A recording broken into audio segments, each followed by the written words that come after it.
Oke, baiklah kawan-kawan, saya akan melanjutkan pembahasan tentang tema Natal tahun 2025 yang sudah ditetapkan oleh PGI, di mana temanya Allah hadir untuk menyelamatkan keluarga. Natsnya dari Matius 1 ayat 21 sampai 24. Di video pertama, saya sudah menyampaikan di sana sedikit ya, pengantar bahwa ada kesulitan bagi teman-teman pengkhotbah di dalam menentukan masalah utama di dalam teks itu. Nah, ada tiga pengkhotbah yang sudah saya lihat di YouTube menyampaikan tema ini, dan dua diantaranya mereka kurang tepat di dalam menentukan masalah utama. Ya, jadi mereka hanya melihat dari masalah yang terlihat di dalam teks itu. Apa masalah yang terlihat dalam teks itu? Ya, kita tahu bersama bahwa Yusuf hampir menceraikan Maria, ya. Jadi mereka ngambil dari situ tentang masalah yang dialami oleh keluarga Yusuf. Nah, itu adalah hal yang kurang tepat. Mengapa saya katakan demikian?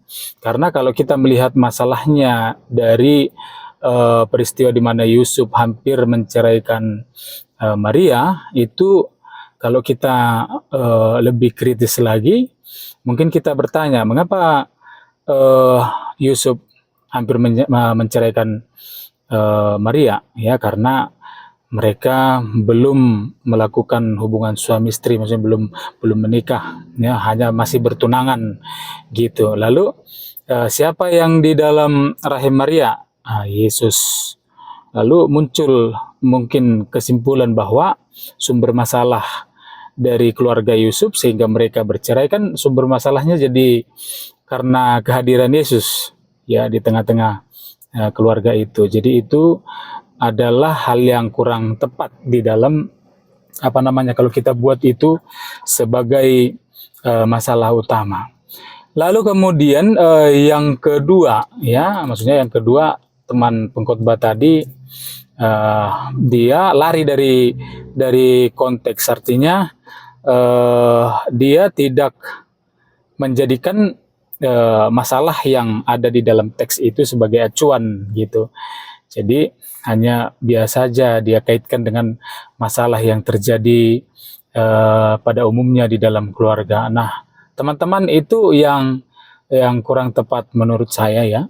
Lalu sebenarnya masalah utamanya di mana?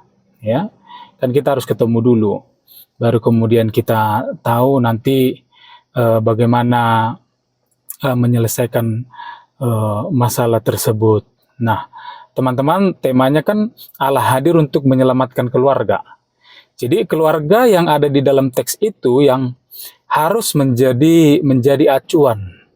Nah, kita lihat sebenarnya sumber masalahnya setelah saya teliti, yang akhirnya keluarga ini layak ya, atau memang cocok untuk diselamatkan, karena kan banyak orang berpikir bahwa keluarga ini kalau mau saya paksakan gimana caranya nanti supaya akhirnya keluarga ini yang terselamatkan gitu, bagaimana, kan itu timbul kebingungan. Nah, uh, setelah saya baca, saya teliti, saya baca juga sumber-sumber, ternyata yang menjadi masalah utama di dalam teks itu sebenarnya ada pada Yusuf sebenarnya. Kalau teman-teman meneliti ya, kalau teman-teman hati-hati atau teliti di dalam membaca teks itu, ada indikatornya ya. Alasannya saya punya saya punya alasan ya, maksudnya saya punya ada indikatornya mengapa saya katakan bahwa sebenarnya masalahnya di situ ada, sumber masalahnya, pokok masalahnya ada pada Yusuf sebenarnya ya. Indikatornya yang pertama, dia hampir menceraikan Maria, artinya dia ragu-ragu untuk mengambil Maria sebagai istrinya, terlepas dari ya persoalan Maria sudah hamil ya duluan. Lalu yang kedua indikatornya adalah pada waktu malaikat itu datang ke mimpi Yusuf, itu di ayat yang ke-20 dikatakan, Yusuf jangan takut. Jadi Indikator yang kedua, ternyata Yusuf takut. Ya, ada dua hal itu tadi. Ya, di dalam diri Yusuf, yang pertama dia ragu-ragu, lalu yang kedua dia